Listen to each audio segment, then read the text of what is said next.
Welcome back to Straight Facts on Wednesday. It's Wednesday. It's not Tuesday. It's Wednesday. I've got the Don Husam in the house. I've got Judge Mo. How are you, boys? You both well?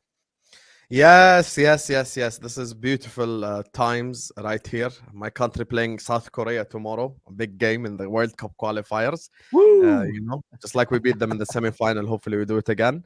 And yeah, we're here. There's a lot of drama to talk about. Make sure everyone's liking the video. Make sure you guys are all subscribing.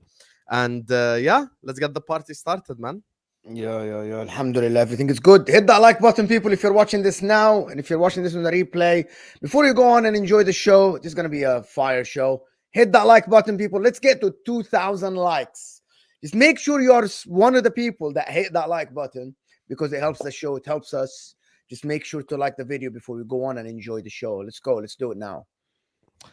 Yes, absolutely. Make sure you getting that done. And also, if you don't get notifications, I know a lot of you don't get the notifications that you want to come through. You can join that group chat. The QR code is just by Husam's head. We put the links into there when we go live, etc. Where do we start today? Where do you boys want to start today? What subject do you want to start on? Because there's quite a few bits to jump into. Where do you want to start? Go ahead, Mo. Okay, so the dark arts of Arsenal, the video you released, there's a lot of comments on your comment section, right? Yeah. But there's one comment that you pinned, that you deleted a comment because of the interactions or whatever that is happening. So Lee Gunner commented on your video and you had to delete the comment. And you said that there was a lot of pylon, there was a lot of talk from people. I don't know why you deleted the comment. It was just an interesting conversation for me to read. It was just No, I get you on that, and this isn't something that I necessarily wanted to sort of talk about publicly, but I kind of was put in between a rock and a hard place today. So again, big up to Lee and his channel. As I always say, people should support the fan channel community, and there should be as much unity as possible.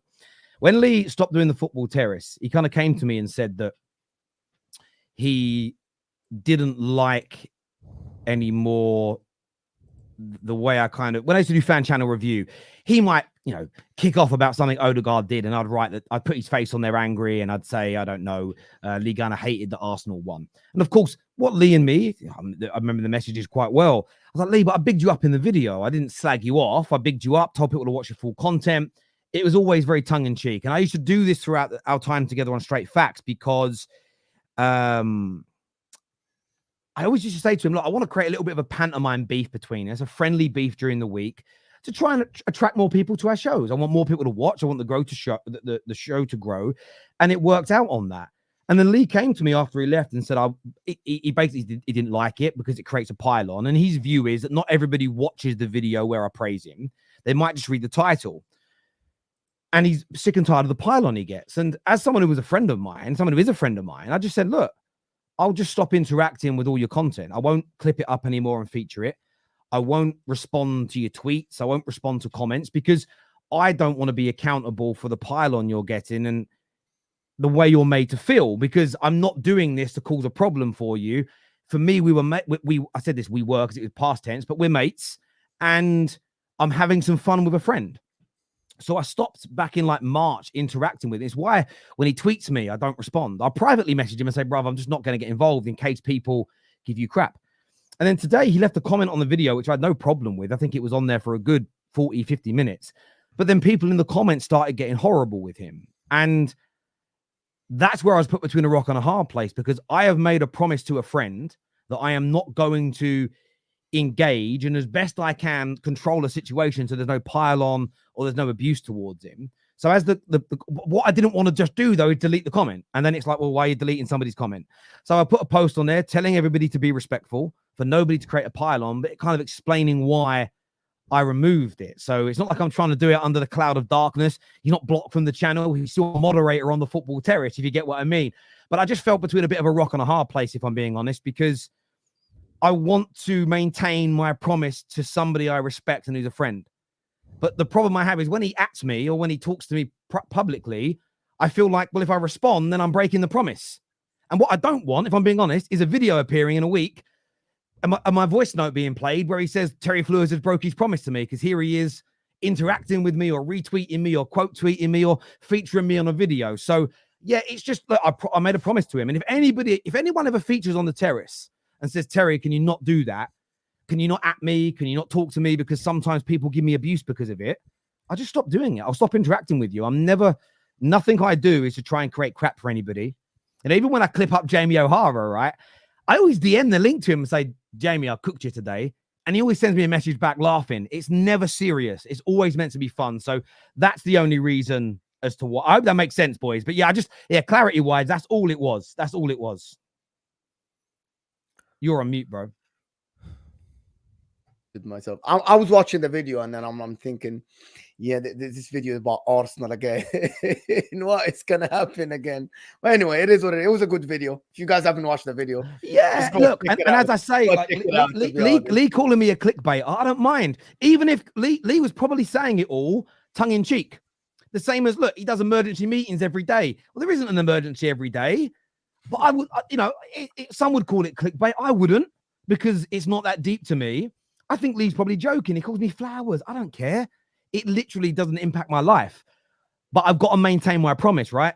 The worst thing I can, if he believes that when I interact with him, he gets dog's abuse and that abuse is hurting him, hurting his mental health, making him feel sad, upsetting him, whatever it is, I think I've got I made a promise to him to not interact. I'm not going to break that promise. And yeah, I stand by it. I'm not breaking that promise. And I say again to the audience, big up Lee. If you like what Lee does, go and watch it and support him.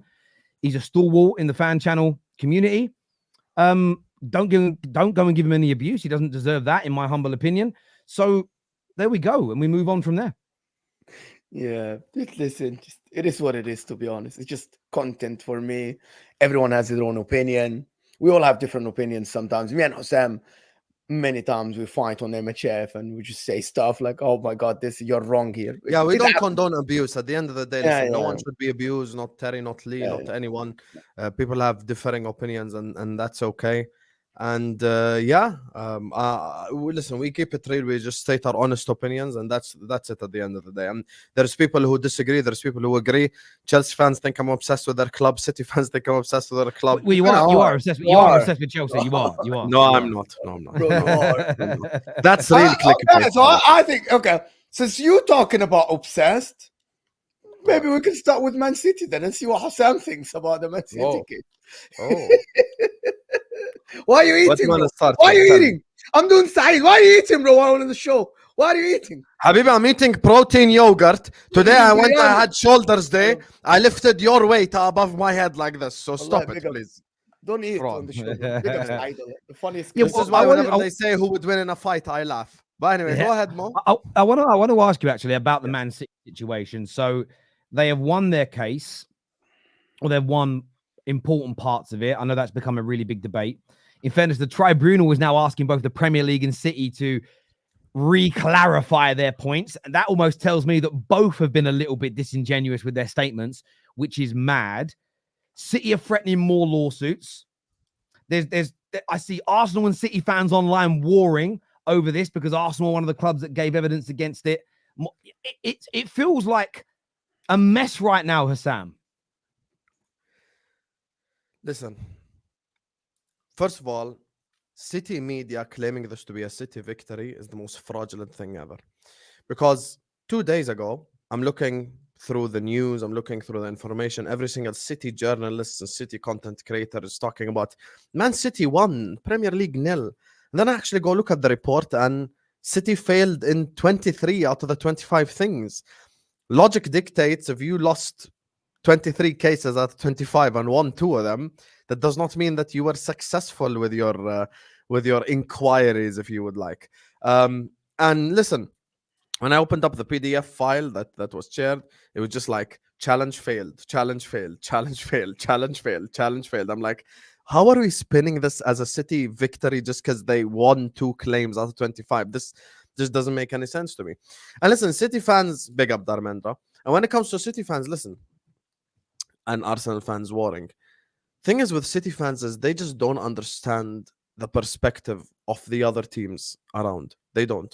They think it's jealousy and hatred and you're just jealous of our success. That's not the case. It's the way that you built your football club. It's the way that you got to that level. It's the fact that The associated party thing is very dangerous. I've explained this before on the Football Terrace, and I'll explain it again. I'm from the Middle East. I understand what associated parties mean. If I start a YouTube channel tomorrow to compete with the Football Terrace and Footy Judge Mo and Don Husam's channel, but my cousin sponsors me, and my brother sponsors me, and my uncle sponsors me, and my aunt sponsors me, and they're pumping money in to the level where I can buy subscribers and buy live viewers and just promote my video, advert my video all over the internet. I'm going to get to the level where I overtake Terry, I overtake Mo, I overtake Husam, I overtake all these people because of me having that money pumped in by the sponsors who are also my family. And this is the thing that people don't understand about the Middle East. I've told you this, guys, 100 times. In the Middle East, specifically the Gulf regions, there is no such thing as private companies. It's all owned by the government, meaning that the same family, cousins, brothers, sisters, aunts, etc., all of them own different things in the country. So Etisalat is owned by a member of the royal family. The other stuff in the UAE is owned by a member of the royal family, etc., etc., etc., etc. So all the money leads back to the same exact person, the royal family, the same people, the same entity. And this is where the problems lie. Meaning, right now, Husam's mugs is going to sponsor the Football Terrace for £10 per stream. But my cousin is going to sponsor my channel with £50 per stream every time I show this mug. The difference is, it might be 5 million more, 10 million more on each sponsorship, but if it adds up at the end, that's where the problems lie. Meaning, you make 5 million extra from one sponsorship, 10 million extra from the other sponsorship, 50 million extra from another sponsorship. By the time you add all the sponsorships up, you're up like 80, 90 million. And that 80, 90 million is 2-3 players in today's market. And this is where the issue lies. And listen, I'm not making stuff up. I can share a new tab right now. Manchester City official website. Look at the sponsors. It's not me making stuff up. It's not clickbait. It's not me hating on Man City. It's the reality. Give you an example that's non-Manchester City, so people don't think that this is a pylon or whatever. Josh Kroenke's wife, the Kroenkes, owns Walmart. If Walmart were to sponsor Arsenal tomorrow for 300 million per year, I'd have a problem with it, and I'd call it out. I am not going to be against my own people and against my own race. I'm not going to be against Arabs when I'm an Arab myself. I'm just talking about the direction that this league is headed in. Because people are too busy talking about Manchester City. The thing that people need to realize is there's another football club that wears black and white in the Northeast. If this associated parties thing is not continued, Newcastle will be dominating the crap out of the English Premier League, and it's over for all of us. I hope you guys know this. I'm not even joking. Mo lived in Saudi, he'll tell you. You see UAE money, Saudi money times 10. It's like they could spend 300, 400 million per summer. That's the problem. I don't think you understand the situation at all, Husam. I think you understand the situation like completely wrong. Because what you said now is that you don't want Man City to be sponsored by anything in the Emirates. Is that what I'm understanding? I never said that. So what is your complaint? Can you not do devil's advocate every stream? I'm not. Can you stop and answer the questions without being rattled all the time, because I'm trying to have a conversation with you? No, you're not trying to have a conversation. You're trying I am. Tell me what you just said. Okay, hold on. I'm not going to answer your questions. Don't answer. Don't. What Husam? Okay, so I'm just going to speak on his behalf. What I understood, I'm going to act like a regular viewer, and I'm going to tell you what Husam told us. If I'm a regular viewer now and I'm watching Husam, this is what he said.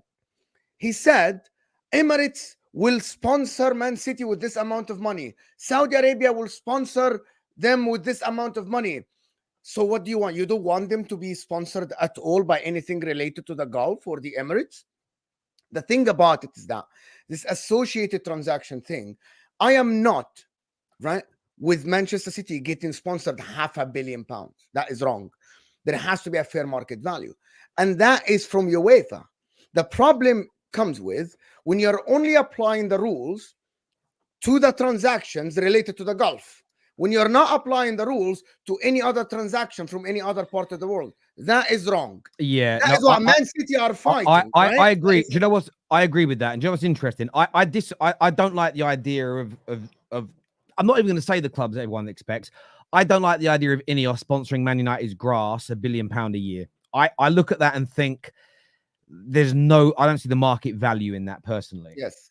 Although I've been listening to so many debates and conversations about this, and where I agree with Manchester City in this case is that, yes, they might have a shirt sponsor that wants to pay them 100 million a year, which is 30 million pounds a year more than, say, Man United.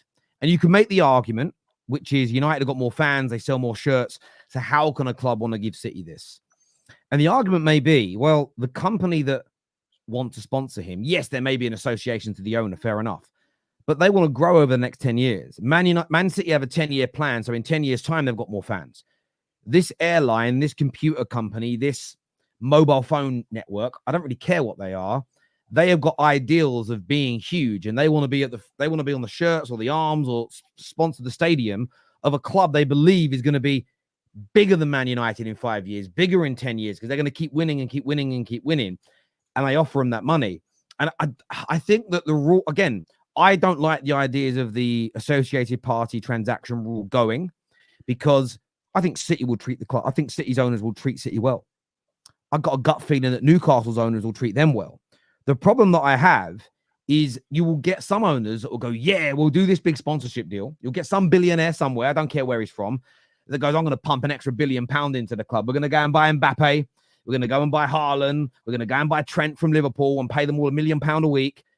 And then maybe 2 years in, he goes, sod that. My company that's sponsoring him, sponsoring us, is now going to go bust and pull the money away. The club's then left with these huge financial debts on salaries, and the club could go out of business. We need to have checks and balances. However, I think we need to be far more open to the fact that not everything is Nike, not everything is Adidas, not everything is big brand names that we in the West have heard of. I think we have to be a lot more open to the idea. You think about when Qatar took over PSG, their whole thing was about not just being the owners of PSG, but it was about making Qatar this hub of sport, this desirable destination around the world for people to visit. And I always see on my television now adverts to go on holiday in Qatar. I'll go back. I spent a month there. I absolutely loved it. It was great.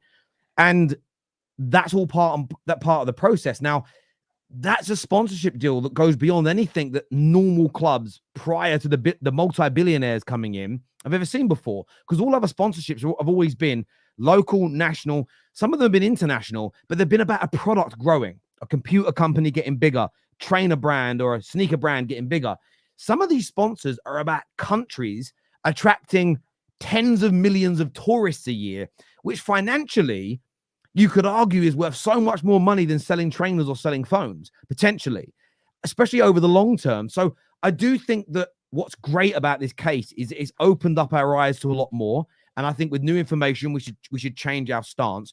Where I do agree with you, Husam, is I heard a journalist earlier on today say, well, you do win a legal. If someone's up for, his example was a journalist said on TalkSport, if somebody's up for 10 different murders, but you convict him of 2, he's still a murderer. And I'm like, see, that's where I'm going to call the legal bullshit out on this. If you're up on 25 charges, some of them are as serious as murder. Some of them are as petty as jaywalking, and they get you on jaywalking and driving without a seatbelt. It doesn't mean the prosecution won, because they've got you on petty crimes that everybody. And that's why I think people have got to read these. That's why the tribunal have told both clubs, please give out more. I think both the club and the Premier League have been very clever with their words to make it sound like they're really happy and they got the resounding win they wanted. And I've heard a lot of people say they've proved the rule of APT is unlawful. No, they haven't.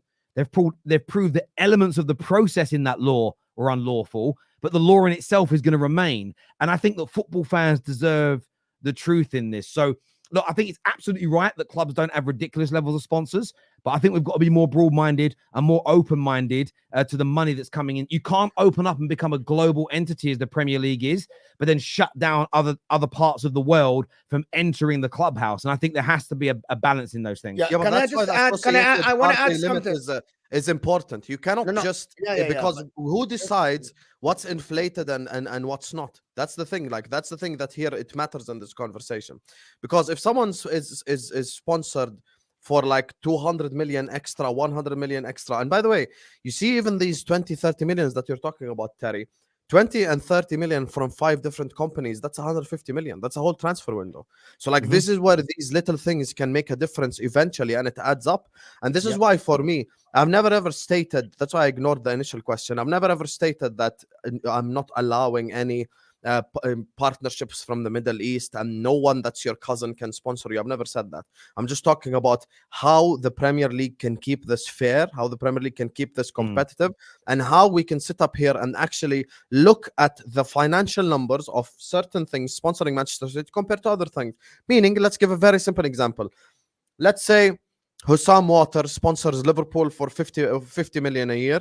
You cannot get Terry's Water to sponsor Man City for 80 million a year, because those differences in the end, they add up. 30 here, 20 here, 15 here, 10 here, 5 here. Suddenly that's a transfer window. But let me ask you a question though. Let's say this. Let's look at it in this point of view. Let's say my water company, though, I am a billionaire, and I want my water company. Excuse me, I'm drinking fizzy water as I say that. My water, I want this bottle of water to be in every restaurant. I want it to be in every supermarket. I want it to be in every household in the world. And I look at the Premier League and think 600 million views a weekend. City, ever growing.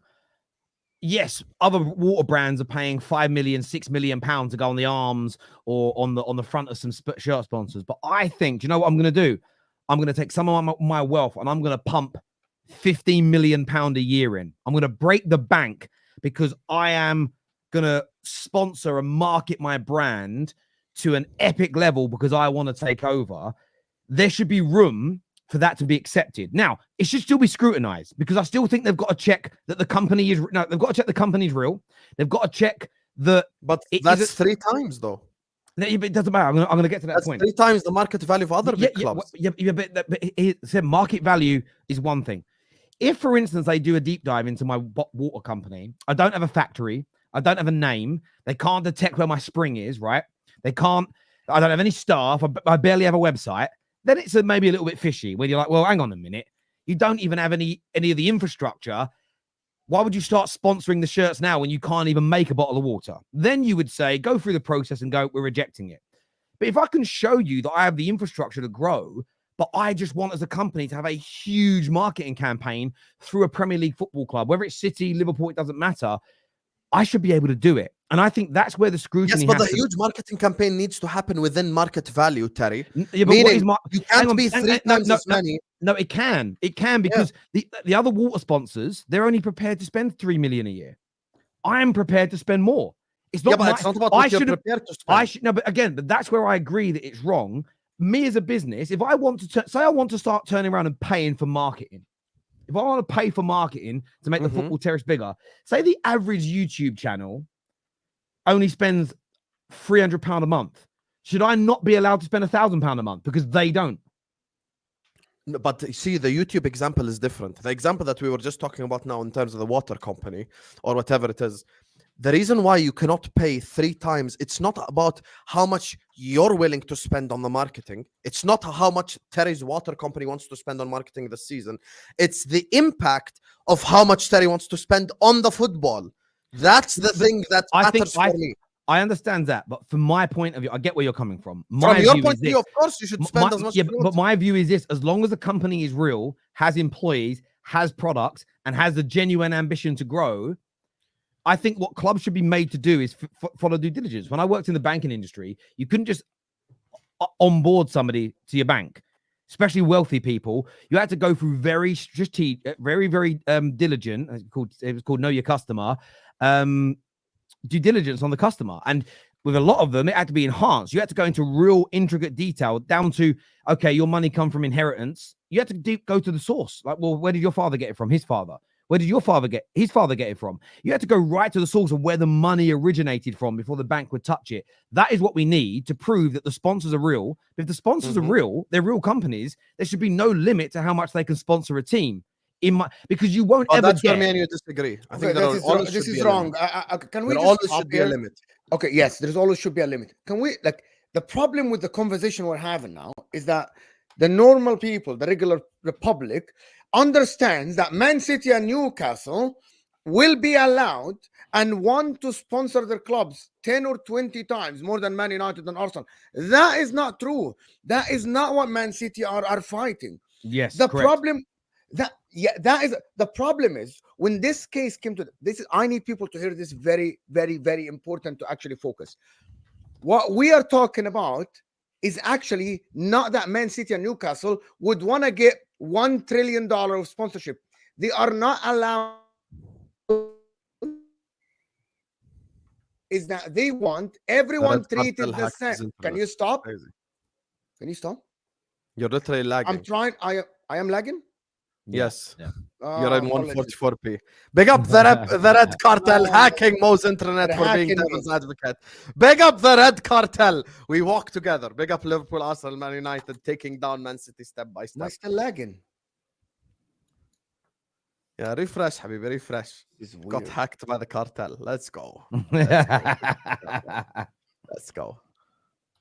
This is what happens when you be devil's advocate. This is why you should always be the angel's advocate, not the devil's advocate. You should always be with the angels, guys. You should always be with the angels. The problem, Terry, with your logic, the unlimited stuff, if the unlimited stuff happens, Habibi, it's a never-ending thing.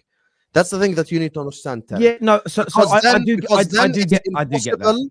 It's impossible for any mid-table club or for any club like a Spurs or a Liverpool or any of that type of clubs to compete with Man City, with Newcastle, Yeah, with any again, I'm not saying unlimited, but I'm saying there has to be logic to it. And if there's, again, if this is a water, and again, maybe you time, like, if the water company has no ability to grow at the rate that it states in the sponsorship claim, then you shut it down. But I don't think we should be limiting how people market their businesses and get their clubs and their businesses sponsored based on, well, no one else has got one as good as this year. If the Football Terrace gets offered a sponsorship deal that's better than anybody else's, I shouldn't be able to turn it down. Now, I know we're not in a league of competition with each other, but sorry, Mo, back to your point, just before we move on to the next subject. My point about this, Newcastle and Man City are not fighting the league to completely have it open in the public. Like they can sponsor themselves with $500 billion. The problem, the media directed us all to understand that is the point. That's not the point. All they want is that this fair market value to be treated the same. Nothing about the Gulf, nothing about American owners, nothing about Asian owners. Everyone is treated the same. That's what they want. And also, people need to understand that because Man City play in UEFA, they cannot just go and sponsor themselves for $500 billion. That cannot happen. It has to go through the fair market value of UEFA.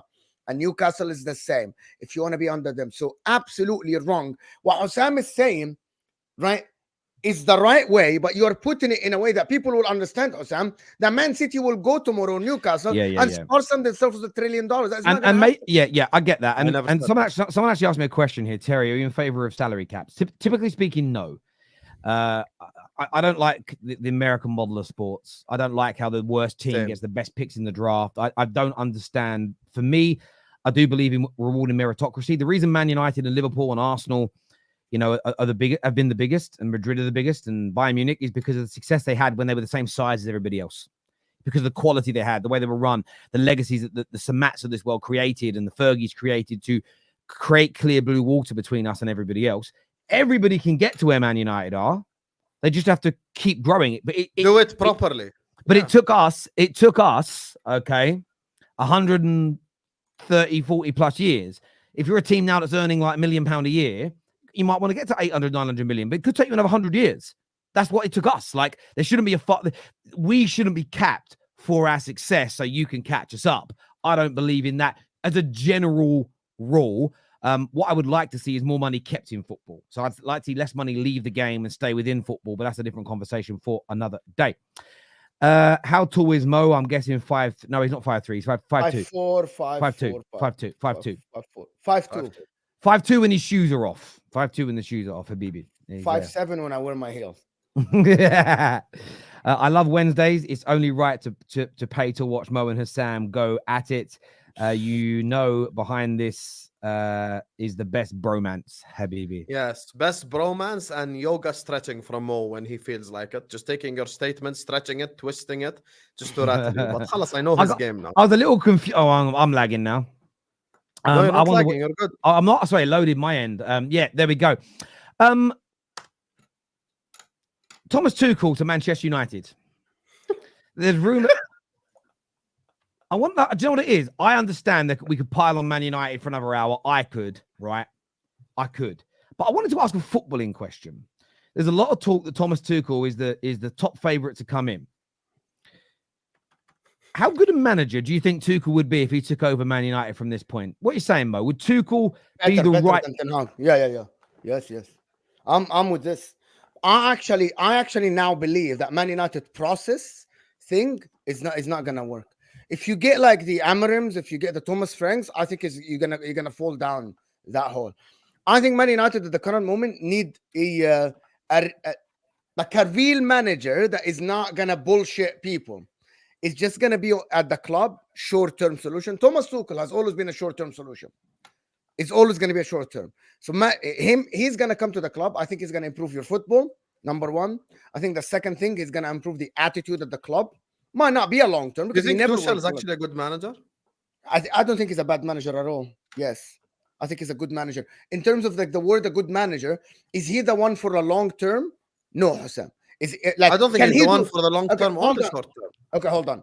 I actually don't think that Thomas Tuchel can do at Man United what Jurgen Klopp did at Liverpool. I think it's impossible. However, I think Thomas Tuchel can go to Man United and raise the standards and improve the levels of the players. That's not difficult. It is difficult because I believe if Thomas Frank goes there, and I'm saying as much as I like Thomas Frank, I think Man United reached the level of a low that it is very hard for someone like a Thomas Frank or an Amorim to absolutely raise the level of the club. Wallah, bro, You know how I know Mo's believing this? He started our show Sunday by saying Man United should be really happy to get a draw away at Aston Villa. That's literally so he's just keeping the same energy. I don't want to go into piling on Man United. We can do this all day. No, it's not even a pile-on thing. I just don't think Thomas Tuchel is a good manager. It doesn't matter. Okay, being a good manager. What Thomas Tuchel did at Chelsea, taken over when they won the Champions League, that Thomas Tuchel is good. That was like 5 years ago. Habibi, Thomas Tuchel is good in finding the small holes at the club and fill them. Not long term. He's not going to give you a style of play. He's not going to improve the players as much. However, I believe what Man United need today is a character like a Thomas Tuchel or an Antonio Conte or maybe an Ancelotti, even someone with a big character, bigger than the club, bigger than the players at the club. My point about this, if Thomas Tuchel goes at Man United, he's the superstar. Not Rashford, not Bruno. If Thomas Frank goes to Man United, there will be egos at the club bigger than him. Man United today need a Thomas Tuchel. Maybe down the road, after 1.5 years of Thomas Tuchel, you can get a Thomas Frank after he fixes things. But today, you need a Thomas Tuchel. It's absolutely the right decision to get a Thomas Tuchel today. And by the way, Man United need Thomas Tuchel today, not tomorrow, not after the international break. Yeah, today. that's not going to happen, buddy. Today, they need that. I'm actually, if I'm looking for Man United's best interest, a Thomas Tuchel now is the right manager for you. 100%. 100%. Not forget this notion of a process.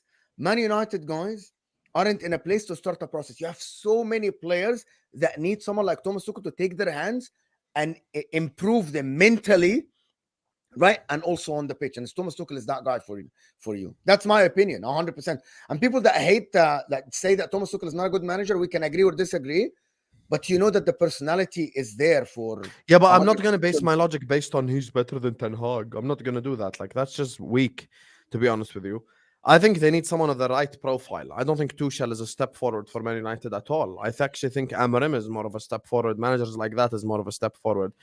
Thomas Tuchel had the worst ever season in Bayern history, bro. Like, he's not. Thomas Tuchel has proven to just not be that guy, to be honest with you. The last season, he finished third.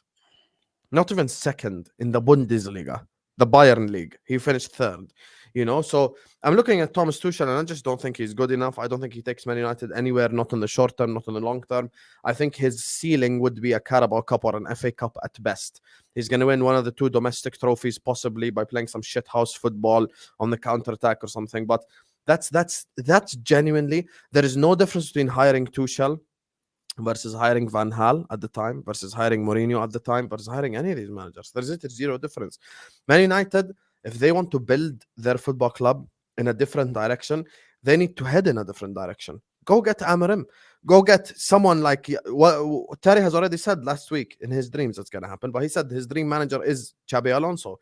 Now, what's the next best thing after Xabi Alonso? Rúben Amorim, someone of that ilk, someone who can come in. He has the charisma, he has the personality, he's won stuff at his former club, and he's young, exciting, plays good football. That's what they need. They don't need another shit. Because what you don't understand is you're looking at it from the perspective of Tuchel is a better manager than Ten Hag, and he has the charisma. Okay, but 4 or 5 games into his Man United career, when he's playing defensive football, when he's doing a lot of these things, there will be people turning on him. Oh, the football's boring. This is not the Man United way, blah, blah, blah. You know how it goes. So Man United need to head in a completely different directions. They've had 10 years of shit football. They need a manager now to come in and play some good football. You're little bro in Man United. We do need. I'm little broing them. You're the one that's You're literally little bro. You're literally little bro in Man United. You're so I know what you're doing, bro. You're little bro in Man United, bro. I know. Listen, but when I do it, I'm the bad guy.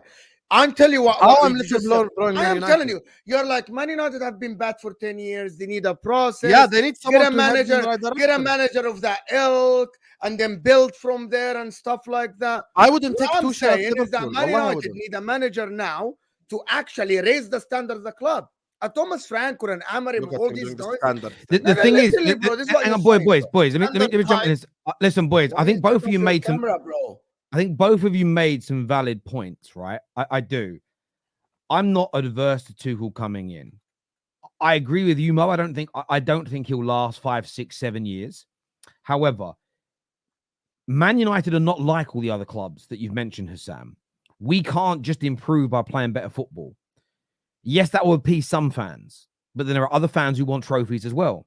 The media will never let Man United go a year or two, good football or not, without playing football. The pylon will start, the pressure will be there, and we have to get better. I look at our current squad, which is still going to take 2 or 3 more summers to fix. We need a manager with tactical flexibility who knows when to play attacking football, possession-based football, be the aggressor and to press, and someone who knows when it's right to sit back, absorb, and counter-attack, depending upon who you're up against, whose pride in their style of football is not so, it doesn't make them so egotistical as they go against what's right for the team in that moment.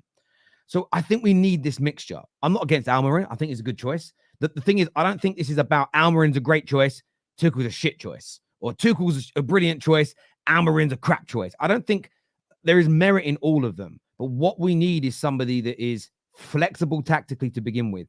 Because I don't think we're not one of these smaller clubs who can go through a process of 4 or 5 years of making the football amazing, but also at that time winning nothing. We have to get that balance right. And we've fouled in that in recent years. This squad isn't ready to win the major trophies anyway.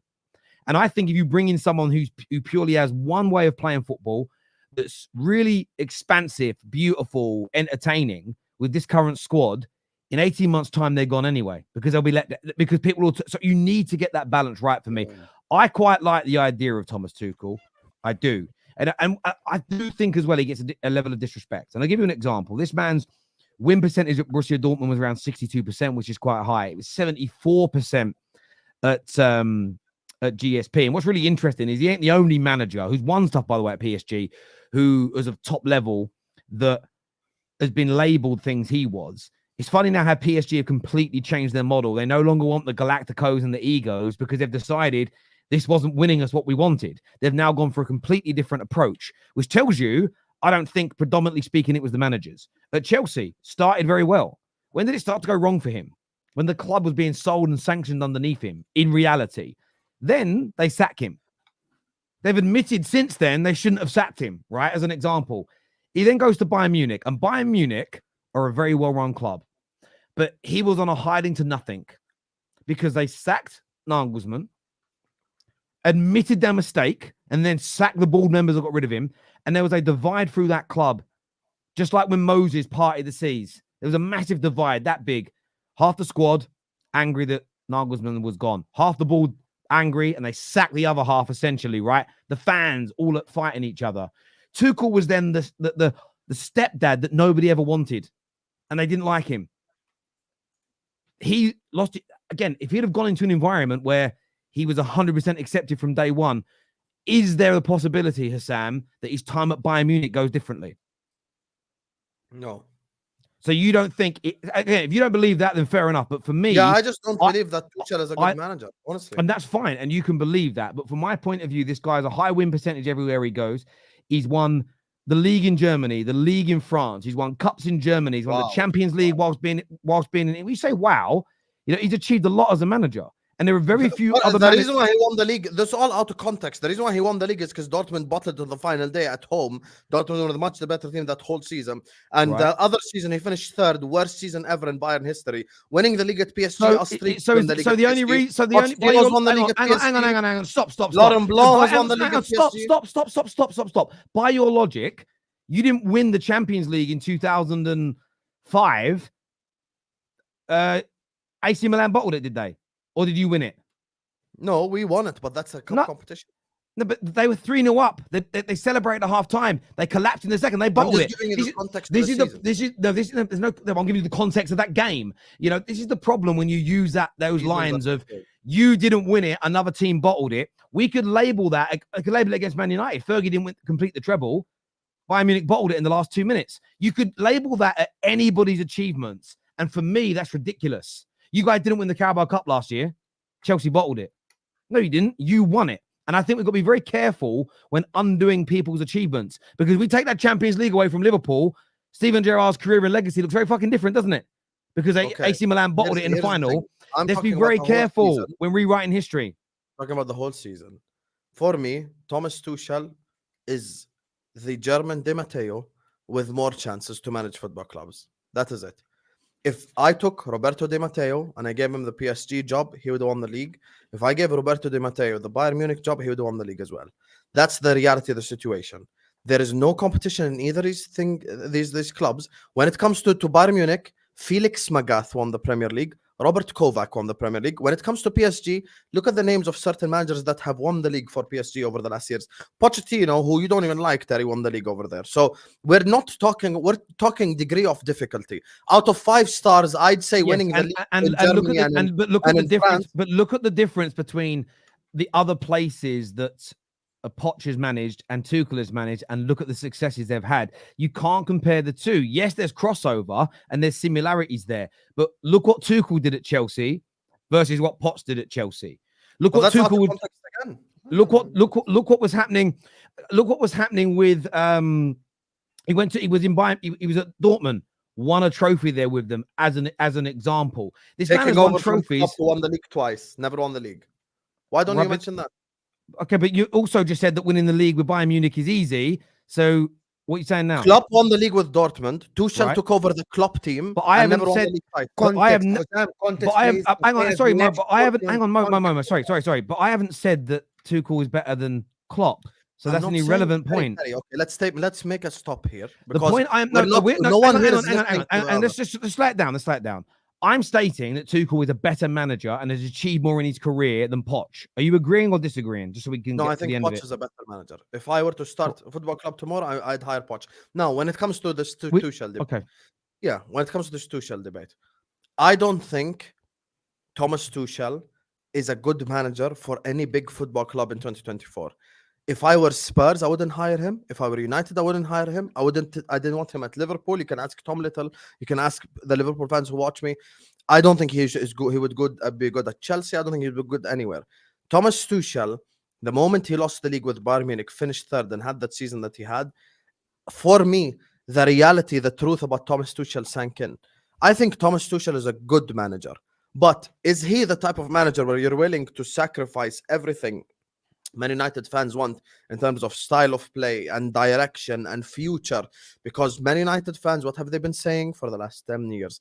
It's not just about the short term, it's about the long term. As soon as you hire Thomas Tuchel in, as soon as you bring Thomas Tuchel through the door, you have taken your long term and you have shoved it down the drain. But I don't think we have, and this is why I think you're wrong, all right? Potentially wrong anyway, is we don't know the in or outs of what's going on at the football club right now. You may need, before you guys got your Klopp, look who FSG had to bring in before that. Rodgers and Dalglish and other managers came first because of where you were. Klopp would never have joined your club the day that FSG took over. You had to get to a certain point before a manager like Klopp would come in. And by the way, Jurgen Klopp won with Dortmund. I just want to get clarity in the 2011-2012 season. Tuchel didn't even take over until the 2015-16 season. So there was a 3-year gap between Dortmund winning the league and Tuchel taking over as manager. You made it sound like they won back-to-back titles. Tuchel took over and then stopped them winning the league. There was 3 years in between that. What made it sound like. I'm talking about Klopp won 2 league titles at Dortmund, and then Tuchel took over from Klopp, then win the league once. Okay. But is it also fair to say that the difference you're also leaving out is one, Klopp had stopped winning the league, by the way, for 3 years prior to that, and then it was Tuchel versus a Bayern Munich team who was being managed by Pep Guardiola. Yeah, but there was one of the seasons without Pep, I think, as well, that he had Tuchel.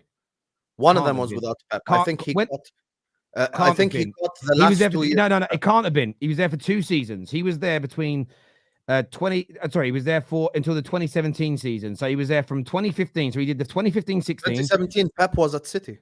Hang on, let me finish talking. He did the 2015-16 and 16-17 season. I swear, Pep. When did Pep join City? Was it 2016-17? Yeah. And there was who took over from Pep? Was it Hansi Flick or the other guy? Who was the guy? Who was the guy? No, he's an older guy. I forget his name now. But the point is, right? And you know the point. Oh, is, you Pinks, you mean? Yeah, very good manager. I couldn't remember his name. But yeah, look, as I say, I'm not batting out for him. I do think a lot of the narrative around Tuchel is wrong. There's a lot of misinformation. Would you rather Tuchel or Amorim? Amorim. Okay, but that's the point I'm making. No, but you're not. So you're not making that point because I'm saying it would be better for your future. No. Yes, but what you're doing is Amorim great, Tuchel shit. I'm saying Amorim really good, Tuchel really good, Alonso really good. I think they're all what could improve us. You're sort of saying one shit, crap, don't get him. The other one great. So we're not saying the same thing at all. For the same reasons I said. This is not a Man United thing. I'm saying about my own club. We needed a manager. Thomas Tuchel was one of the names that people brought up, and I said, hell to the no. There's people in the chat already vouching. Yeah, but I don't care. I get you don't like him. I get that you don't like him. It's not a liking thing. I don't think he's a good manager, brother. Well, I don't. Yeah, well, you don't like him then. You don't like him as a manager. Yeah, I don't think he's a good manager. I don't think his style. Yes, you don't like him then. You don't like him then. I don't like anything that he does. So you don't like him then as a manager, yeah? Yes. I'd rather Amorim, I'd rather Poch, I'd rather many. Then why fight back when I say you don't like him? No, I don't. But it's not like you're making it sound personal. It's not like I don't like. No, you don't like him as a manager. I've clarified. The managerial aspect I don't like. Yeah, I don't like them. Oh no, it was Ancelotti that took over in 2016. So again, the 2 managers Tuchel was up against was Ancelotti and Pep, and we're out here saying he was shit. Fuck off, get out of here. 2 of the greatest managers in history. But he was up against 2 of the greatest managers of all time with inferior resources, and by then. Dortmund had lost all those great players that Klopp had to fucking Bayern Munich. Let's not lie here. Most of the good ones. Most of the good ones are gone by now. Most of them are gone. But yeah, we'll see what happens if he comes in. Viewers would love your views and opinions on that. That is going to be Tuchel out within a year, I promise you. I will be any manager out if a head coach out that don't improve us. I won't shy away from that. Okay, perfect. I promise you, you're going to be Tuchel out. I promise you. Well, I hope not, because I want to win. Be shit, I promise you. Oh, if he is, then he is. But it doesn't mean you can lie about him. This Husam guy is disingenuous. Yeah, we got him on that. We cooked him on that. I'm not disingenuous. Husam is bitter because Tuchel won the Champions League with Chelsea. Absolutely. No, I'm not. I wanted Chelsea to beat City in that final. They need 2 types of managers: clean-up guy for 2 years, then a project manager. But the pressure comes from being United does not allow for time, so they somehow have to combine those 2 in no time. I kind of agree with that. I think Duplessis is very, very accurate in that statement. After closely watching United under Ten Hag, the players don't respect the club. You need someone who's won at the highest level, who commands respect. Spot on. That's partly it. And then you need the ball. Not working at Liverpool then. What? Sorry? Why is Slot working at Liverpool? I'll tell you why. Okay, because your new head coach has come into an environment where the players already respect the club and everybody's in a good place and everybody's happy and typically speaking, right? There's great culture. There's a great attitude. That's an easier environment to walk into. It's much easier to take over something that is successful and working well and continue that than it is to take over something broken, in the doldrums, messed up, and fix that. The situation is massively different. That's what Christian has said. No, Chris is saying he needs someone who commands respect, who is one of the highest levels. Slot has never won at the highest level. But he doesn't. But you again. He's not talking about Liverpool. He's talking about Man United. Why are? I know. I'm using the Liverpool example. But the Liverpool example makes no sense because your current situation. Oh, really? It makes no sense. Put up the comment. Sam, just stop a second. No, it doesn't make any sense. Can I ask you this question? Do you think yours and Man United's situations are currently the same? No. Then it makes no sense to use Liverpool as an example in this circumstance. No, we're saying that you need someone who's won at the top level to command the respect. I'm saying Arne Slot has not won at the top level, but he has commanded the respect of the Liverpool players because they believed in the system, they believed in these things, his charisma. That's why I'm bringing up managers like Amorim should be better for Man United. Charisma, system, style. Yeah, but the place Jurgen Klopp left the team is not going to be the same place that Eric. I've never argued that. Once again, you're fighting. So okay, fighting we're not fighting then. So we're not fighting. Yeah, khalas, okay. I've never argued that. You both are just leaning back for no reason. What's going to happen is in about an hour and a half's time, Husam's going to realize what he just said and go, "Oh my god, I can't believe I said that." This here says, "Let's be real. We're not a new manager. We're not a new manager till next year. The season is over since we are staying. I'm not Ineos out, but the fact that they do performance reviews and still keep him." Listen, I agree. I do agree. If we're keeping him, we're writing off our season, and I find it horrendous. And I'm honestly, Josh, at a point where I can't even talk about it. I'm so angry.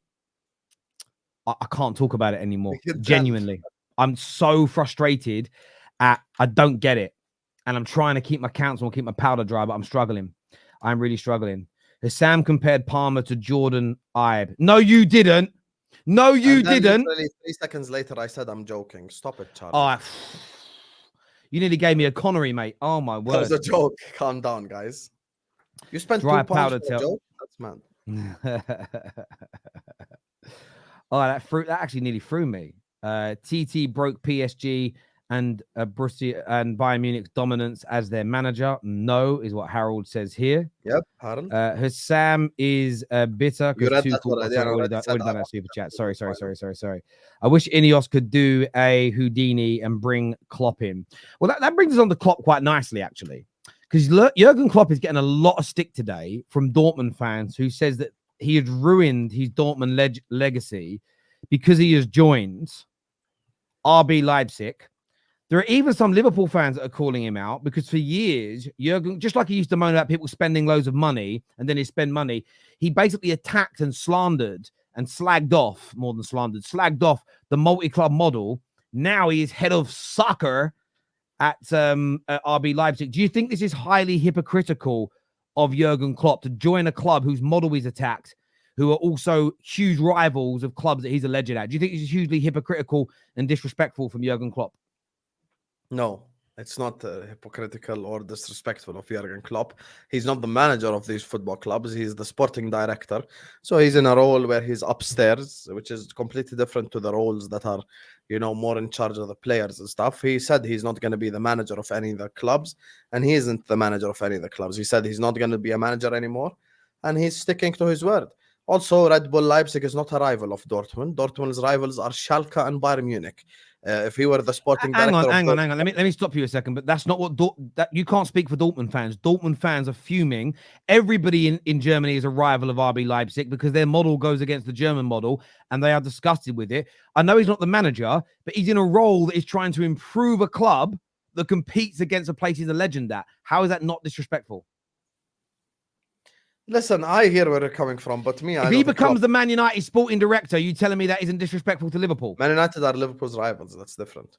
Okay, if he becomes Chelsea's sporting director, then that's another Liverpool rival. Arsenal, then? No, I wouldn't say it's disrespectful if he's the Arsenal sporting director.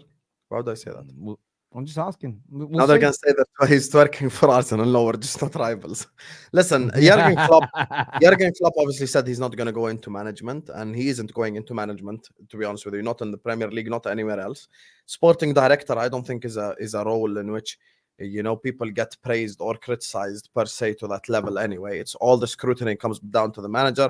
And we also need to remember that Pep Linders is the manager of Salzburg, his former assistant, which is one of the Leipzig clubs. One of the Red Bull clubs, sorry. So his former assistant. So just have some shame. Salzburg. The Salzburg manager. You do realize he's going to become a manager again, right? You do realize I everything he don't said to believe you it, guys. except German national team. Yeah, I think he's going to manage another big club. He might not come back to the Prem. I think he'll manage a Barcelona. He might go around. I think he's going to manage a big club, a giant club. I hear it. I hear if you think this is like a holding position for him, so that he can like slowly worm his way back in after saying he retired. Yeah, that's fine by me. For me, it's all about whether the club that he manages. Like if he manages Barcelona, that doesn't affect me. He can manage Barcelona. What if he manages Arsenal, bro?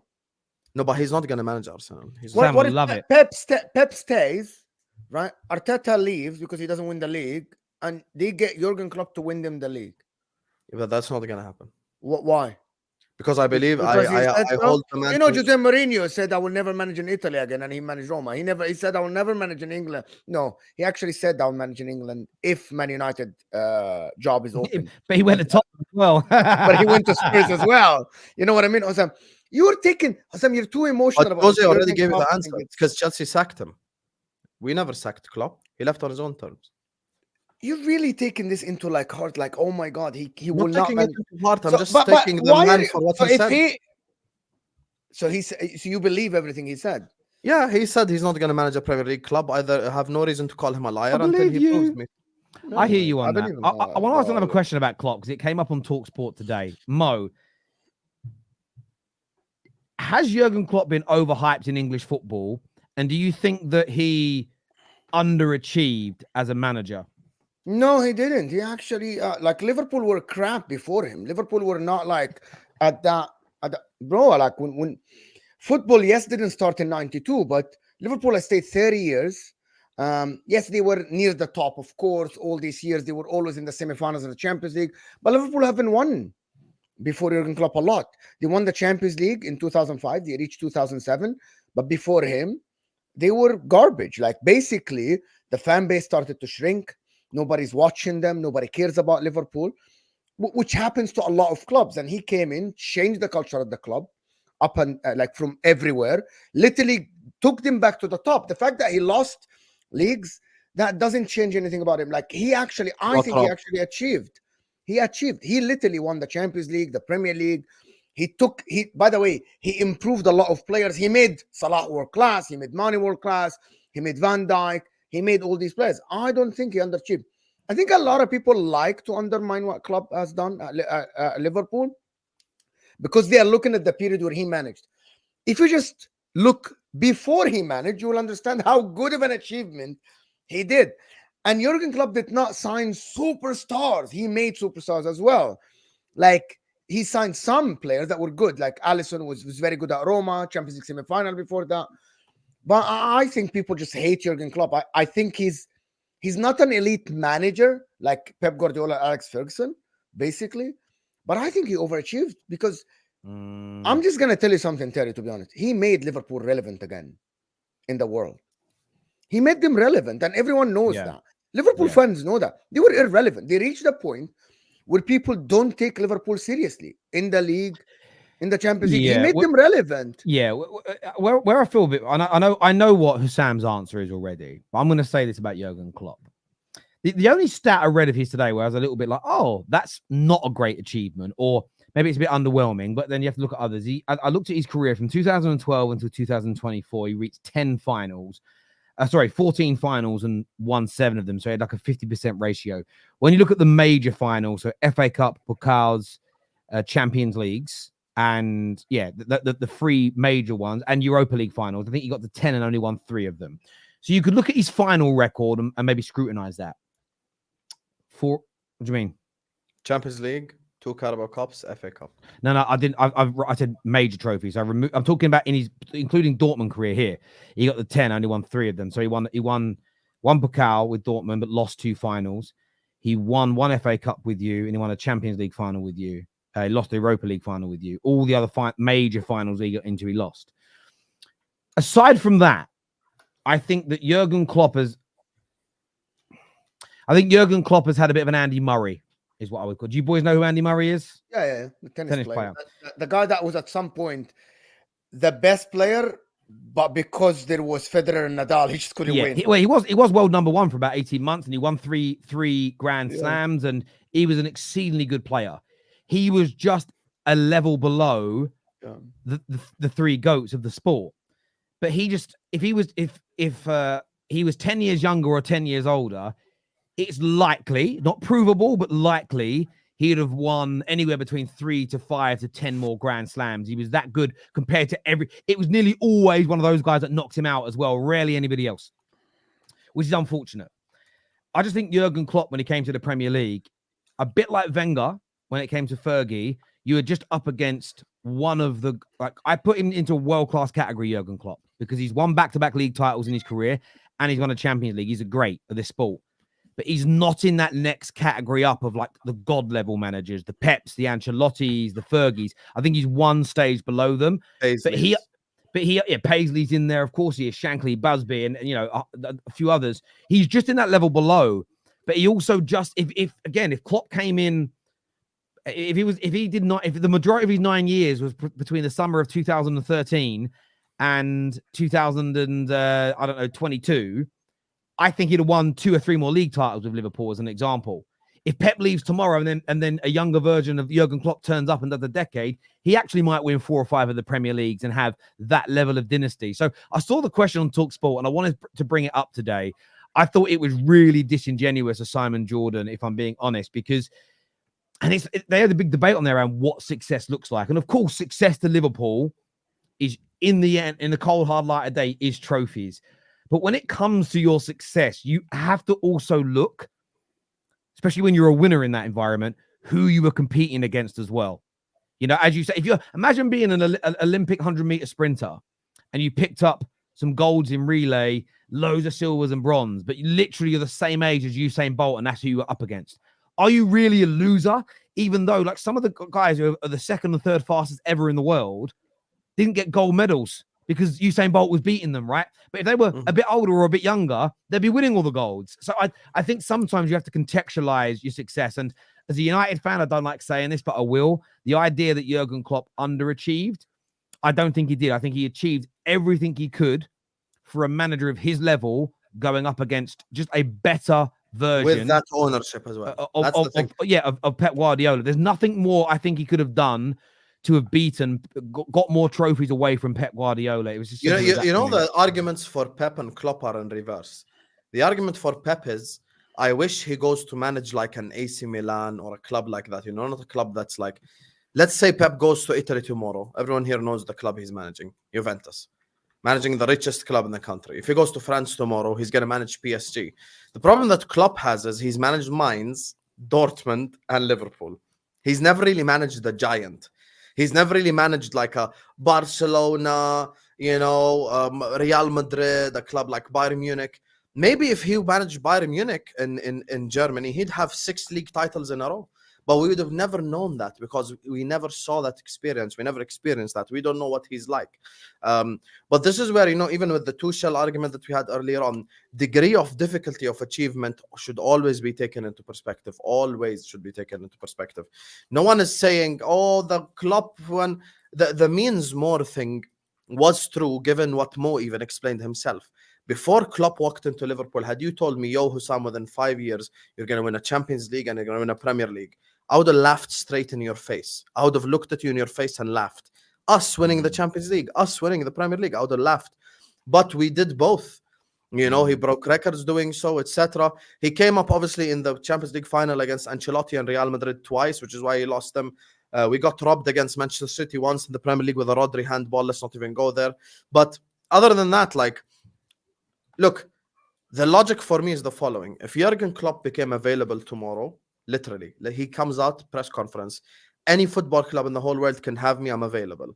Every single football club in the world would want Jurgen Klopp except Manchester City. That's the only club I could say probably doesn't want No, I agree with you on that. David here says, Terry, absolute bollocks. Why don't you guys apply this same for Arteta? So there's 2 things in that. I think people do. I think I've definitely seen people state that he's up against one of the. I have said that he's up against one of the greatest English sides of all time.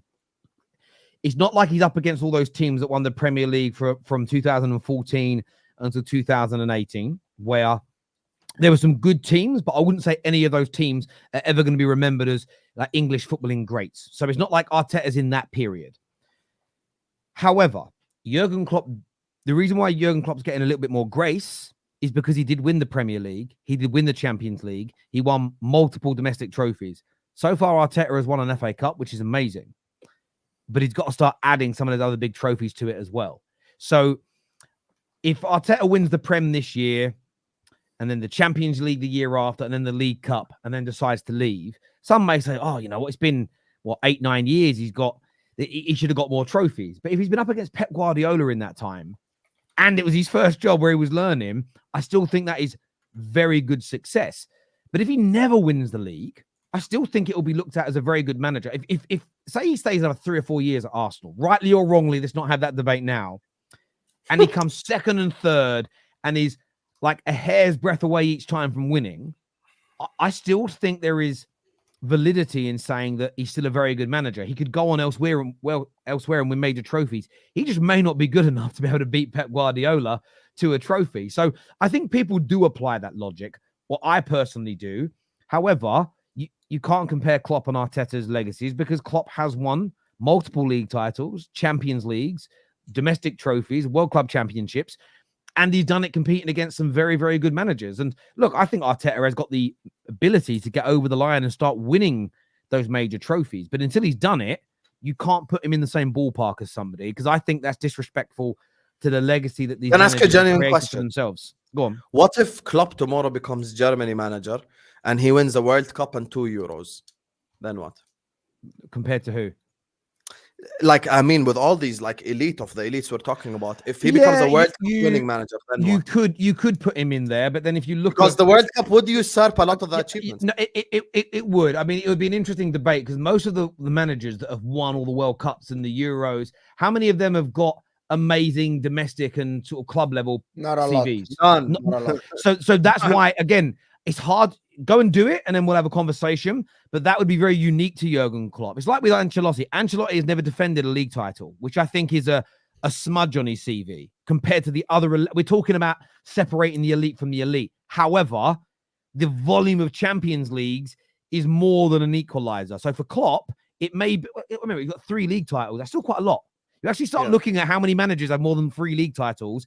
It's a very minute amount compared to all the managers that have ever existed. But you throw a World Cup into that and a European Championship or 2, plus what he's won domestically, then you're probably moving into that category of God level managers. I think you would. That is a very strong argument. Terry, would you take Arteta at Man United right now? What a dumb question. Of course you would. Yeah, I would. I would. For 2 reasons. One, I think he could improve us massively.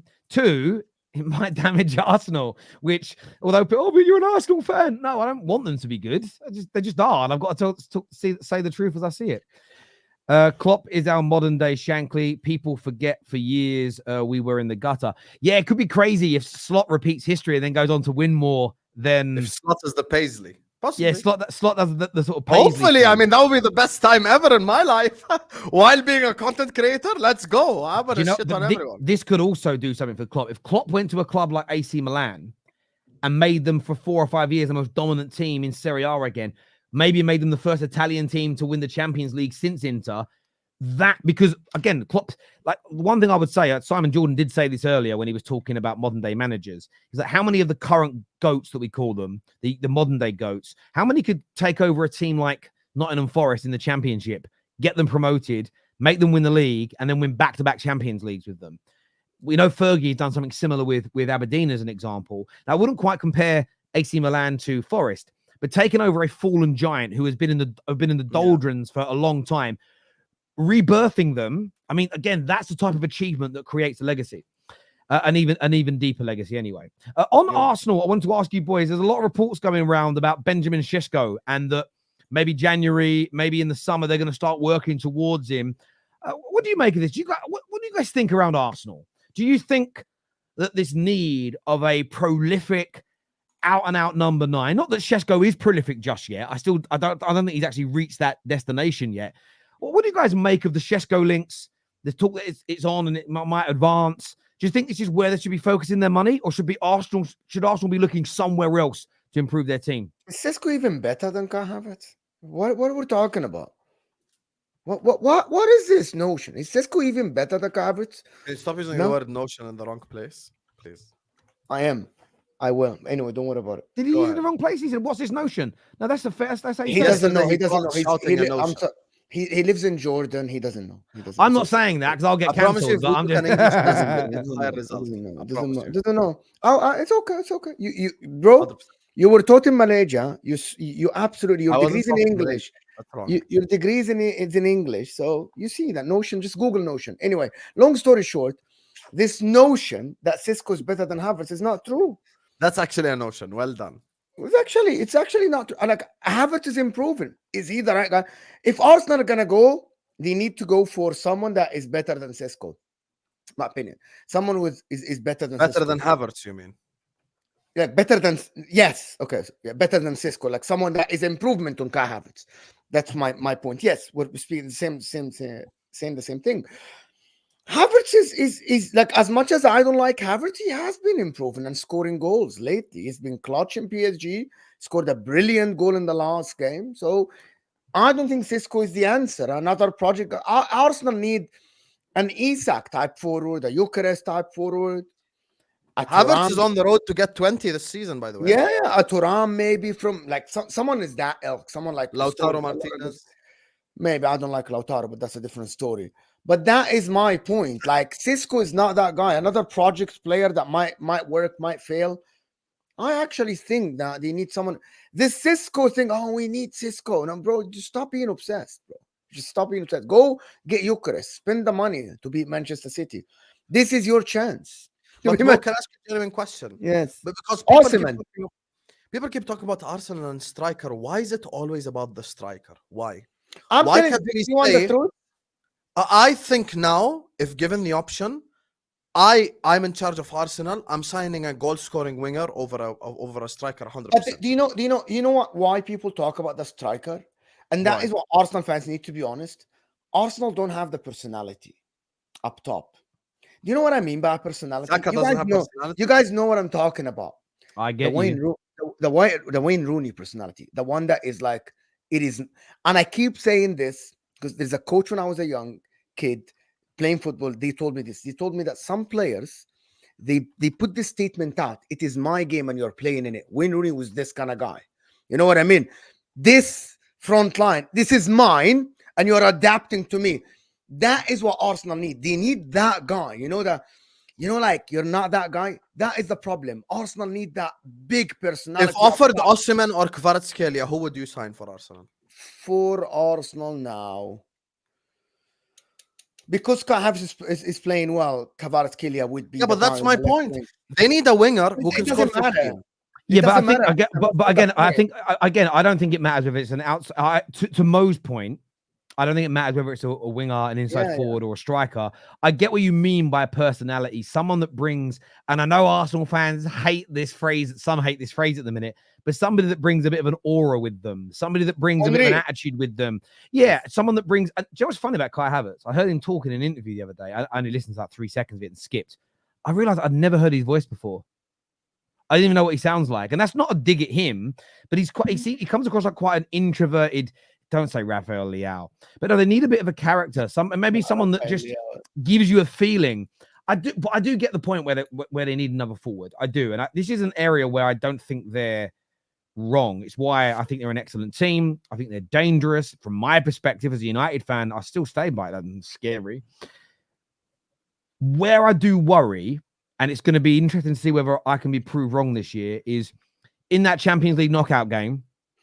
When they need someone to score a half chance to put them through to the next round, do they have that individual? Arsenal not winning UCL. I'm sorry, they're not.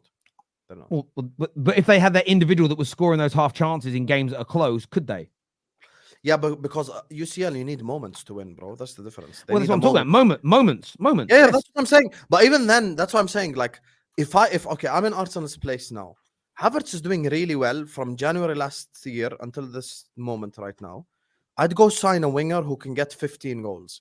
Kvaratskhelia is what they need over an Osimhen. Like, they need someone who can come on that left-hand side, score 15 goals, get 10 assists, be involved. That's what they need. They need more of that than they need someone like a goal-scoring striker type shit. That's not what I would go for. People keep saying Gyökeres. I wouldn't sign Gyökeres if I were Arsenal. I'd sign Kvaratskhelia. Even though Gyökeres would be a fantastic signing.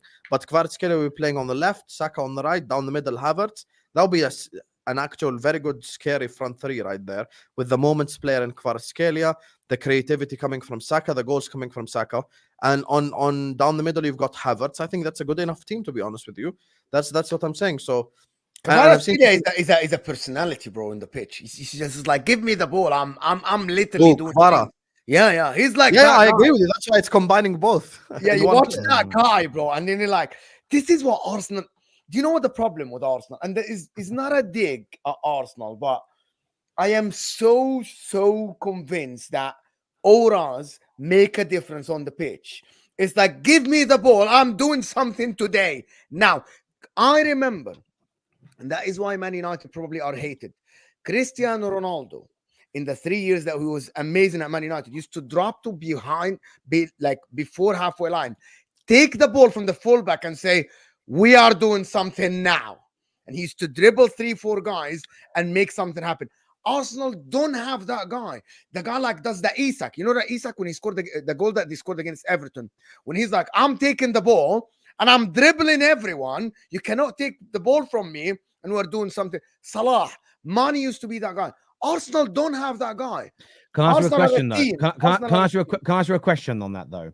Like, as I've said, do they need that killer from those half chances to provide those moments? And I said Champions League because I think they have a team that can do it in the Premier League. I still have City as favourites, but I think Arsenal can win the Premier League. Champions League, there's just something different about it, which is sometimes hard to articulate.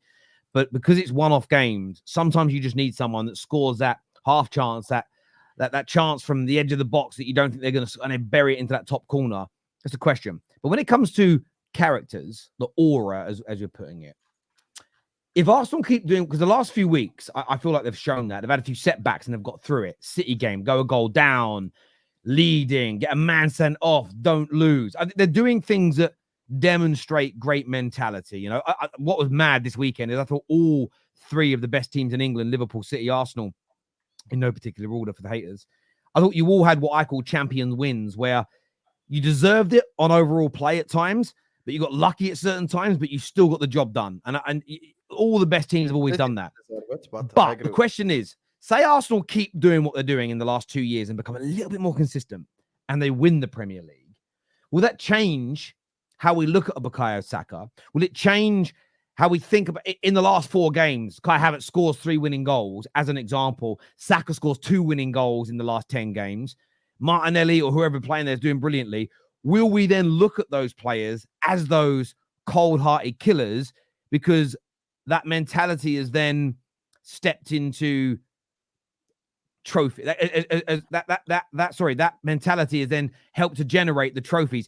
Did the Ronaldos and the Cantonars and the Henrys have aura because they did the things that the Arsenal players are doing now and won the trophies? So is it a case of the players have got to change, or is it they need to add some trophies to their name to create the aura? Can I give a perfect example before Husam comes in? People don't understand. Virgil van Dijk joined Liverpool in January that year. He used to play for Southampton and Celtic before that. He came to Liverpool, changed how people think about that defense right away. He never won a trophy before, a big one. I believe Cristiano Ronaldo stepping on the pitch at Man United, for some reason, Arsenal are nice. These guys are nice. They might change the way they look at themselves. Not anymore. Dark Arts FC. No. But you get my point. You get my point. When Virgil van Dijk joined Liverpool, Virgil van Dijk win ratio. I do get your point. That's why I'm saying. For me, it's not even a thing about winning trophies per se. It's about the moment. Yani, let's say Arsenal draw Bayern Munich again in the quarterfinal of the Champions League. They're 1-0 down at the Allianz. Emirates happens. Saka scores twice, and they win. They go through. Whether they win the Champions League or not, Saka still is a moments player now. He can give you a moment because he's shown it. The moments player thing, is about it happening. Meaning, Mo Salah moment. Listen, if we were here to talk about Mo Salah moments, we'll be here till tomorrow. Mane moment, Bayern Munich away. Virgil van Dijk moment, Bayern Munich away. There's so many examples to mention of moments, players. Trent moment, Barcelona. Every world-class player that we define as world-class always has a moment. Alisson moment in goal. Napoli. But those moments, how many of them led to trophies, either directly in that game or after that point? I mean, all the players I mentioned won trophies. Yeah, but what I mean is that Trent moment against Barcelona led to winning the game that led to winning the trophy. And I think that that's why the trophy element is there. You know, the way Arsenal have come back in, again, I know they conceded first against Southampton. And I was listening to a couple of Gooners talk a few nights ago. I think it was on Arsenal Vision or another podcast I was listening to. Because I like to listen to rivals and see what they're saying. And they were like, oh, so nervous after that. And that's why sometimes I think it's important to listen to rivals talk about your club, especially if they're not being salty, because I wasn't watching Arsenal with any nerves. So, of course, like, there's this notion sometimes of, oh, you don't see my club how you see your own club. Well, of course you don't. Neither of you two have children, do you? I don't. You don't. Well, when you're out with your children eating dinner in a restaurant, if they're being a little bit noisy, you're like, oh, my God, everybody's looking. This is embarrassing. Shh, be quiet. When you're in the restaurant, no kids, and someone else has got children, you don't even hear them most of the time. But you can see the parents of those kids are looking all panicked and worried. It's because when it's your own, your senses are, you're hypersensitive. You hear everything, you feel everything, you panic about everything. When Arsenal go a goal down, as a Man United fan, I look at them and go, I don't feel like they're struggling. I think they're going to score in a minute. I concur that an Arsenal fan might watch it with the anxiety and stress of wanting to win, and they don't see it in the same way. That is typical in life. So, but what I do believe in is you need those moments, but those moments have to lead at some point to trophies. You know, if Man United were the reason why we were the kings of Fergie time, we didn't win the most games in extra time. We didn't even get the most extra time. Liverpool won more games in extra time in Fergie's era than Man United did. But ours led to trophies. It led to, in the treble winning season, we knocked Liverpool out in that way. We beat Arsenal late in extra time in the FA Cup. We won the Champions League literally with the last 2 kicks of the game. So those moments that Liverpool did more regularly than us led to an aura about Man United that we're never beaten. And that's why we were so hard to beat. And I think that's what... Look, I'm not saying Arsenal shouldn't sign more players and better players. They should always be looking to improve their squad. But I think if Kai Havertz keeps scoring like this and then they go on to win a league title, the view of Kai Havertz won't just be he scores some goals. It's he scores goals and wins league titles. That creates that aura, that creates that feeling, that puts more fear into your rivals. So they should definitely buy more. I'm just not sure anymore if Sesko's the guy. And the reason I say that is because watching him play, I still think he's very capable. I think he's very good. I agree with you though, Mo. I don't know how much better he is than Kai Havertz. So if you're going to bring someone in, they have to be better than Kai Havertz. They have to. There's no point bringing somebody in who's at that level, similar to him, scores the same level. It's got to be a Yorkeres who outscores him. A Cravadonna, as you've mentioned, who can go on the left and just be amazing and elite. It has to be that point now. Yeah, I agree. I have to say something. If people play professional sport, you will know. Terry will know that. There's an extra 10%. I did as well. Why do you mean Terry will know that? You didn't play professional sport. I literally finished football. Don't ever disrespect my legacy like that. I literally played every single sport: basketball, volleyball, football. Did you play professionally or compete for your country? Not compete for my country, but I did play professionally. Okay. How can I compete for my country when I'm in a different country? Okay, I didn't grow up in Jordan. I want just to add. Compete with Jordan. Jordan has I didn't grow up in Jordan. That's why. Oh, where did you grow up? You've been. How many times I have to say that? You never told me. I grew up in the Emirates, brother. The UAE. Okay. Anyway, my point about it is that fourth in the country. Swagger for players, with players that have that aura thing. I'm watching Bukayo Saka, as talented as he is. I still think he doesn't have that extra bit in him. I don't know why. You watch Kvaratskhelia, you see the guy. I think Bukayo Saka, as brilliant as he is, he doesn't have that swagger about him. I don't know why though. He's not that guy. By the way, Foden doesn't as well. But I'm gonna give you a player who has it. Cole Palmer. The reality is Cole Palmer is that guy. Yes, Husam. These stuff at 10% to you. Nottingham Forest. But you don't understand. We're not talking about the moment. Where was the moment against Crystal Palace? We're not talking about the moments. I am going to give you guys an example. A club or a player, the swagger, the fear factor adds. People used to say, you go to Old Trafford under Alex Ferguson, you're 1-0 down before the whistle even started. Rubbish, Mo. No. It's absolute rubbish. If Bukayo Saka has no fear factor, why is there 3 players defending him every You game? don't understand. I'm talking about the swagger thing. He doesn't have it. No, the football. What do you mean he doesn't have the swagger? Yes, he does. That's why he has 3 people on him every single game. That has nothing to do with the swagger. Yeah, that has nothing to do with it. If he's such a regular player, I don't think you understand. I get where Mo's coming from. I think that I think this element of course, people fear Saka. They know how good he is. People fear Arsenal. But I think if they start winning the major trophies and get them over the line, I think it adds another layer to it because they can it just creates that element of they can get the job done. Most fighters talk about this. Most fighters, I've listened to a lot in the UFC. A lot of the coaches around them say that whenever their fighters win those world titles, win those belts, they see anywhere between a 10 to 25% increase in their speed, in their dedication, in their overarching qualities. And a lot of that comes from belief. A lot of that comes from there's a lot of self-doubt. Then they win it, and it's like, I've achieved it. And they kind of, you look at, like, I know we got beat once by Adesanya because you can always get beat in fighting because of the way it is. But you look at the levels that Alex Pereira has gone to since he won his world title. Israel Adesanya, amazing fighter, wins that belt and then goes on the most colossal run as a world champion. I mean, everything comes to an end because we're only human and our bodies are physical. I think that's where Arsenal may get that aura from. Again, what you can also do is buy it, though. You can buy someone that's got that aura because they've also achieved elsewhere, or they're also at that level, or they're just of that quality. So I think you've got to get the mixture between those two things. Right. We have some super chats here before the end. The first one says, we need a Kobe Bryant type player. Give me the ball. I'll take it. I'll take you to the promised land. Was him, man. That's the guy that's what I'm talking about. Sam, you remember Kobe Bryant moments. Give me the ball. Right there. Yes. Arsenal lack a clutch player. Maybe Trossard. I mean, he's shown it this year. He has shown it. Nicholas Gover, set piece FC could be the moment. That's true, actually. That is true. He could be that guy. Terry, yes, we do. Havertz has done that many times. He did it at the weekend. I'm talking about doing it. Actually, Havertz does back have into moments, the season. So that's not even that bad of a take. Yeah, but I don't think the moments happen now. The moments have to come later on in the season. That's the moments. Like last season, Brentford. I'll give you an example.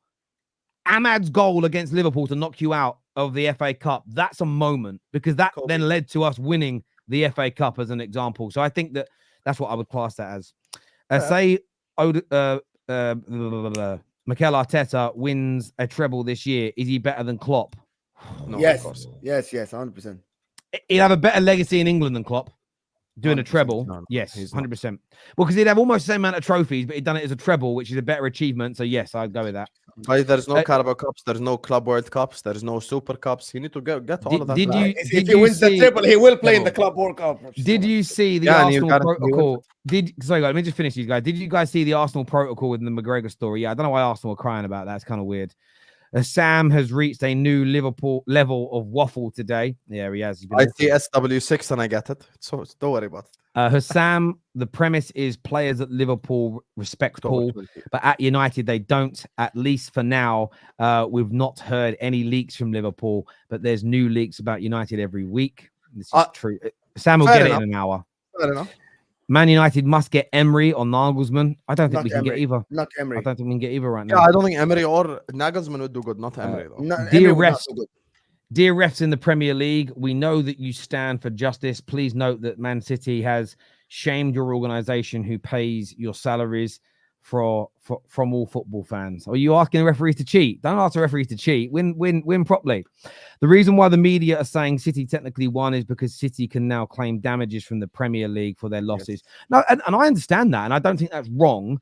I just don't like the I think both sides have including the Premier League, have misrepresented their victory to a point where fans are saying the most outrageous things. The whole rules are going. Well, no, they're not, because they're not all. It needs to be discussed properly. Look, I want to thank everybody for tuning in as ever. This video is going to take you through to MHF, the boys' channel. I believe you boys are debating Lee Gunner and Northside now, aren't you? Well, listen, viewers, go and enjoy that. Boys, go and enjoy it. Big up to Northside and Lee as well. Until next time, everybody, look after yourselves. Take care. Goodbye. God bless. And we'll see you all again soon. Peace.